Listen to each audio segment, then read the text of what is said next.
ନୟାଗଡ଼ ନିର୍ବାଚନ ମଣ୍ଡଳୀର ବିଭିନ୍ନ ସରସ୍ୱତୀ ପୂଜା ମଣ୍ଡପରେ ରାଣୀ ପ୍ରତ୍ୟୁଷା ଭବ୍ୟ ସ୍ୱାଗତ ସମ୍ବର୍ଦ୍ଧନା।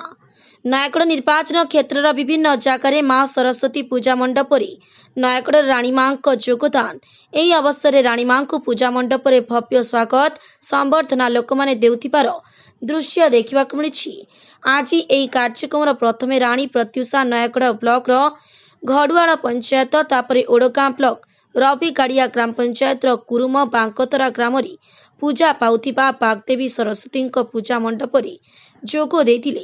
ଏହି ବାଙ୍କତରା ଗ୍ରାମରେ ରାଣୀ ପ୍ରତ୍ୟୁଷା ପହଞ୍ଚିବା କ୍ଷଣି ହଜାର ହଜାର ଜନସାଧାରଣ ତାଙ୍କୁ ସ୍ୱାଗତ କରିବା ସହିତ ପୂଜା ମଣ୍ଡପ ନିକଟକୁ ପାଛୋଟି ନେଉଥିବାର ଦୃଶ୍ୟ ଦେଖିବାକୁ ମିଳିଛି। ସେଠାରେ ସେ ମା ସରସ୍ୱତୀଙ୍କୁ ଦର୍ଶନ।